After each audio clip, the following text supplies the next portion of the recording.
Part 2 opens with Wednesday and Thing making a pit stop at the Jericho coroner's office. Wednesday hopes to further examine the homeless man's body for potential case-breaking clues. She records her findings as she closely inspects the corpse. Suddenly, the sheriff and the coroner arrive in the office, so Wednesday hides. The pair discuss the case, and the coroner shows the sheriff the severed foot from the homeless man. It's missing 2 toes. After the sheriff departs, the coroner notices one of the doors on the mortuary shelf is cracked open. He finds Wednesday within, but the goth teenager is excellent at pretending to be a corpse, so he doesn't suspect anything. The scene cuts to Ms. Thornhill's class, where everyone's abuzz about the upcoming rave dance. Xavier tells our protagonist about it, but she'd rather stick needles in her eyes. She later snoops around in Xavier's mysterious art studio, and finds a plethora of sketches that look exactly like the monster. She hurriedly grabs a few drawings and flees, only to find the artist himself standing outside. Thankfully, he doesn't suspect anything, and instead muses whether she might ask him to the rave dance. To conceal her breaking into his studio, Wednesday asks Xavier to accompany her to the dance. He accepts. Next, Wednesday visits the sheriff with Xavier's drawings. The sheriff holds one sketch next to the photo he found on the homeless man's camera roll.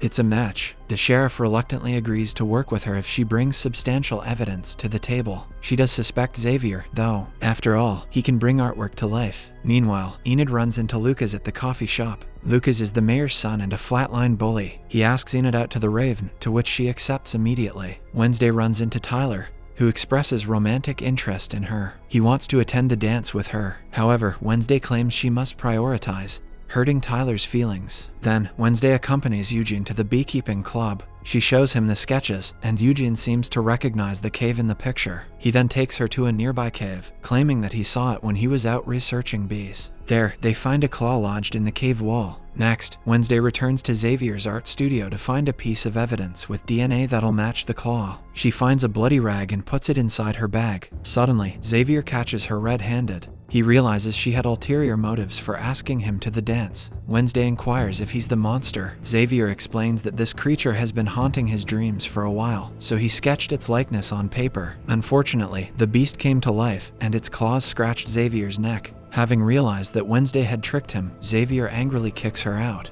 Later, our goth gal drops the claw and bloody rag on the sheriff's desk. She then orders him to run tests on them. Meanwhile, Thing discreetly types a note on Wednesday's typewriter and drops it off at the coffee shop for Tyler to read. It's rave dance night. While other students attend the event, wearing glamorous dresses, Wednesday plans to do cave research with Eugene. Suddenly, Tyler knocks on her door with a bouquet. Turns out, Thing crafted a tender apology for Tyler, luring him to the dance on Wednesday. He also managed to get a gorgeous black gown. Initially, Wednesday is annoyed with Thing for acting without her knowledge. However, all is forgiven when she sees the stunning dress. Tyler is smitten when he sees our protagonist adorned in that dress. Sadly, Eugene is taken aback to find Wednesday changing plans all of a sudden. She reassures him that they'll resume their investigation the following day. She also urges him not to go into the woods alone. However, he defies her order and embarks on his solo quest. On the dance floor, everybody is stunned to see Wednesday clad in such a beautiful dress. Xavier cannot contain his feelings for her, so he approaches her. He finally tells her about the lingering beef between him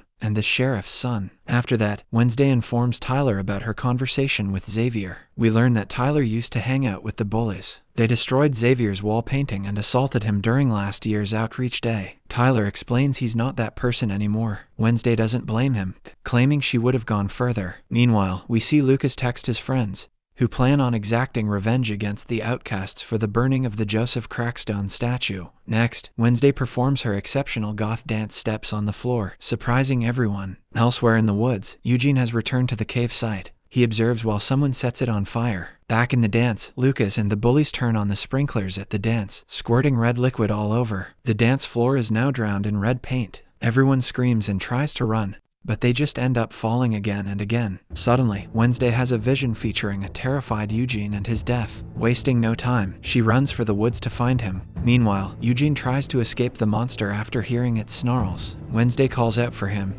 but to no avail. Unfortunately, the creature attacks Eugene before she can reach him. When she finds Eugene, he's covered head to toe in blood. The class teacher, Ms. Thornhill, also arrives at the scene and inquires if he's alive. In the next scene, we see Wednesday flipping through her father's police file. We flash back 32 years ago to one stormy night when young Larissa finds a dead body in the Nevermore courtyard. Young Gomez stands on some scaffolding while holding a sword. He's covered in blood. We see the police taking Gomez away while young Morticia confesses she's never been more in love with him than watching him get handcuffed for murder. Now, we're in the present for Nevermore's parents' weekend. Gomez, Morticia, Pugsley, and Lurch arrive in style, as per usual. Principal Larissa delivers a speech for all the visiting families and their students. Enid laments the entrance of her werewolf family. Sure enough, Enid's mother instantly criticizes her daughter, namely for not developing her lycanthrope abilities. Meanwhile, Morticia and Gomez meet their child and question her about her time at Nevermore. We also see Bianca's mother, Gabrielle, making an appearance at the event. Later, Morticia peruses Larissa's yearbook and reminisces on fond memories. She remembers when Larissa and Morticia performed for the talent show, and Larissa's Judy Garland impression was spot on. Principal Larissa informs the Addams crew that Wednesday's therapist wants them to attend a group session. The Addams agree to get therapized. Meanwhile, Sheriff Galpin is on his phone at the coffee shop, asking about the DNA test on the monster's claw. He spots the arrival of the Addams family's sleek black car. Then, the sheriff gets a call regarding the medical examiner, Dr. Anwar, who committed suicide. Next, the Addams clan sits with Dr. Valerie Kinbot for a group chat. Pugsley admits that he misses his sister, as do Gomez and Morticia, but Wednesday is in for something else. She whips out her father's police file and demands some answers. Who is Garrett Gates, and why did Gomez kill him? The furious Morticia reprimands her daughter for searching up this info now. This is an old case and the charges against Gomez were dropped. Enraged, Morticia storms out. Then, Wednesday tells her mother she plans to dig deep into whether the latter supports her. Meanwhile, Bianca meets with Gabrielle at the coffee shop, who reveals the real reason why she's in town. Gabrielle leads a cult called Morning Song, where she manipulates people for money. However, her siren song is weakening. She married a guy Bianca despises named Gideon, and they both hope Bianca, who changed her name when she arrived at Nevermore, will come home soon. Otherwise, Gabrielle will have to let slip the news that Bianca cheated her way into the academy. In the next scene, Wednesday visits Eugene in the hospital. The poor boy is in a coma in the ICU. Our goth girl blames herself for allowing the monster to attack Eugene. Eugene's mother's pop in for a visit, and they thank Wednesday for her friendship as Eugene never had any friend. Elsewhere, the sheriff stops by the morgue to survey the scene. Dr. Anwar left a note before killing himself, claiming his regret is forging documents on a murder case from 3 decades ago. Unfortunately, someone put black gum on the camera, so it's obscured and the police won't be able to know what really happened to Dr. Anwar. However, the sheriff believes the case the late coroner regretted manipulating was the Gomez Addams. Garrett Gates won. Now he has the evidence. He needs to lock up Gomez. Next, Wednesday watches while Morticia lays a red rose on Garrett's grave. While everyone's feasting in the school courtyard for the festivities, Sheriff Galpin barges in to arrest Gomez. The Addams family stands in shock as Gomez is handcuffed and taken away. Later, Wednesday and Thing visit her father in jail. She demands to know the truth. He reveals that Garrett became obsessed with Morticia, was stalking her, even. Morticia reported it to the police, but to no avail. Finally, Gomez took an enraged Garrett down. After hearing his story, Wednesday's not so sure her father is guilty. Meanwhile, Enid's mother presents her with brochures for a lycanthrope conversion summer camp. The camp is meant for Enid to forcefully turn her into a werewolf, as she hasn't become one yet. Naturally, Enid protests this. Later, we see Morticia standing in the meeting place for the Nightshades when Wednesday visits her. Morticia discloses the truth of what occurred that fateful night. While Gomez was attempting to fend off Garrett, Morticia noticed how the latter foamed at the mouth in pure rage. Left with no choice, she stabbed him, after his body fell onto the courtyard below, and was subsequently discovered by Larissa. Gomez grabbed the sword and urged Morticia to hide in her room. Turns out, Gomez took the blame for Morticia. After hearing that Garrett was foaming at the mouth, Wednesday muses whether he was plagued with something.